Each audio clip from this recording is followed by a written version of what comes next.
Yo, it's Elliot with Yo Elliot. You've got strength questions, and I've got your answers. Yo, Elliot.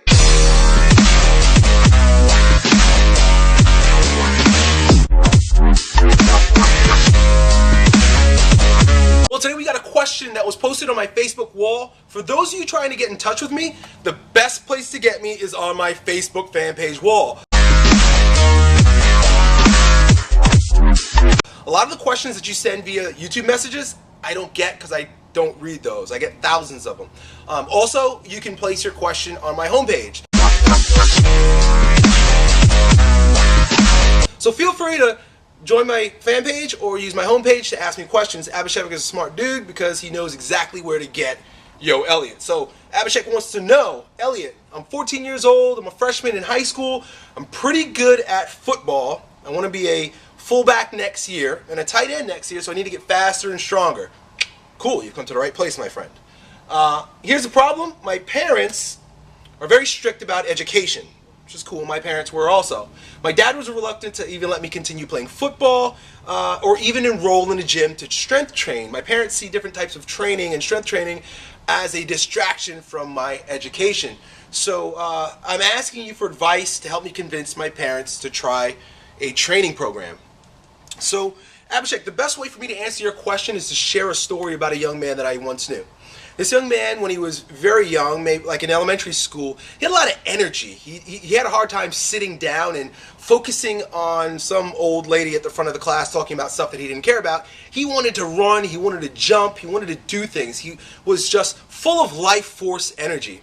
And because of the abundant energy that he had and his inability or non-desire to sit down in the classroom, he was labeled as attention deficit. They said that he had a learning disability. Well, what that label ultimately ended up giving him was free reign to be a jerk-off. So in middle school and early high school, he got into a lot of trouble because he had a learning disability. He was attention deficit. He didn't do really well in school, got, like C's on average and some usually lower. But he got in a lot of trouble with the school officials, with teachers, with the law, and his parents, although his parents were very strict and conservative with regard to behavior and education. He just couldn't do it. So anyway, it seemed like it was just a dead end for this kid. He had parents telling him that he's either going to end up dead or in jail for the choices that he was making, until he realized that he was pretty good at playing football. Just because of throwing the ball around with his friends in the yard, one of the coaches recognized his ability and his strength and his abundance of energy and said, you know what, kid, you should probably come and play football. He went out for the football team in middle school and realized, and the coaches realized, that this kid is pretty damn talented. And his grades started going up. Not very much, and he was still distracted and involved in a lot of things and getting into a lot of trouble, but because he wanted to continue playing football, he had to get somewhat good grades, otherwise the school wouldn't let him play. So he just got by.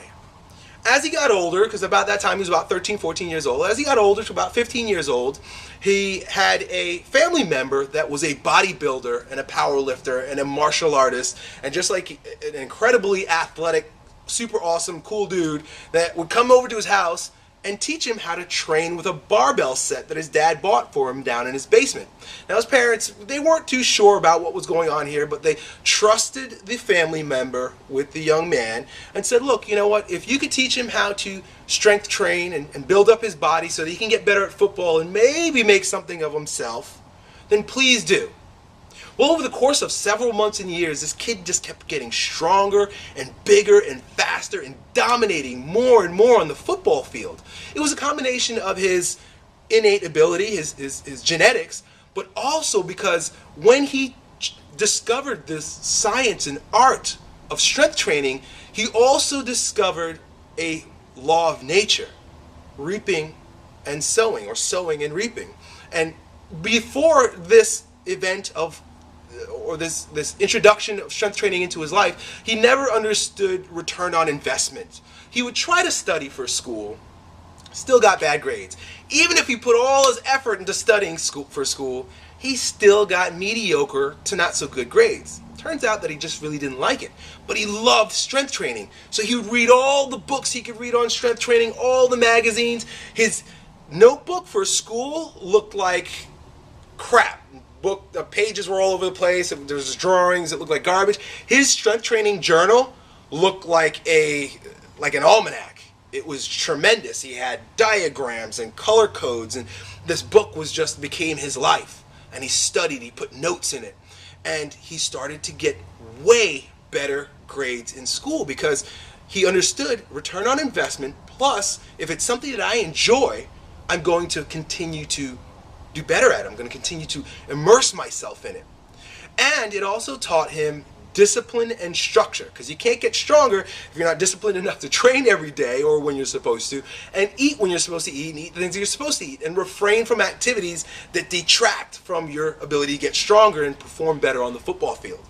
So this kid, this athlete, went on to getting a football scholarship to a Division I AA school, going from being you're going to either be in jail or dead to fanatical about strength training, even to the point where he was training his own buddies from the football team. The kids would come over his house, and he started teaching them how to strength train in his basement, to now earning a football scholarship, studying strength and conditioning in graduate school, and going on to teach people throughout the world via his videos on YouTube, ebooks that he creates, seminars and workshops that he does, and the clients at his gym, how to become the strongest version of themselves. Obviously, that story is about me. Hopefully that story will give your parents a little bit of motivation, or just plant a seed in their head that perhaps strength training will add to your ability to be a better student, and may even open doorways that would remain shut forever if you never participated in these athletic endeavors. On top of that, there is I've never read it, but I've heard it described before, that Aristotle would never, ever, ever take on philosophy students. And we knew that, all philosophy, basically Western philosophy, comes out of what Aristotle taught and Socrates. And he wouldn't take on brainiacs. He would take on athletes. You've got to train with the Olympians. This is what he described, or what I was told he typically did.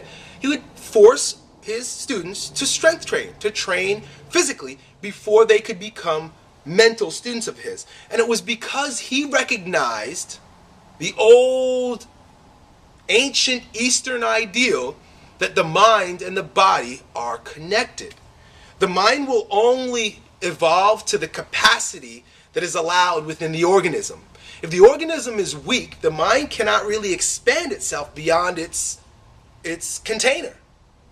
So the stronger your body is, and then we all have different potentials. So, you can argue with me that guy, Hawkins, that rolls around in the thing and talks through the thing, and who's crippled physically, and he's brilliant, he's doing great. That's fine. He's gifted.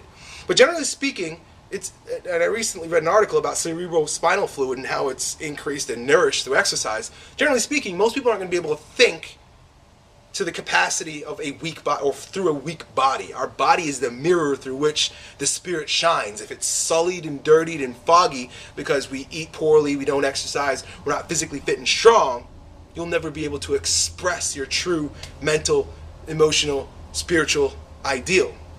So, part of the reason why I have been able to succeed is because, I was able to temper and take all of my energy and direct it towards something that made sense for me. But one of the only reasons why I was able to do that is because I had physical strength. My body was just above average with regard to strength and energy. It was just a matter of taking that energy and channeling it. So there you have it, my friend. I hope this is helpful to you. I hope your parents watch this and don't wonder, who's this crazy, fast-talking, weirdo dude who swears a lot, giving me advice for my child, raising my child. But I hope it helps you, and I hope your parents see that strengthening the body is not just a distraction, but it enhances your cognitive abilities and your ability to be a better student in school. So that's it, my friend. Keep me posted. Keep posting on my Facebook wall, because that's where I'll be able to interact with you. The rest of you do the same. Keep sending your questions. Talk to you next time. Yo, Elliot.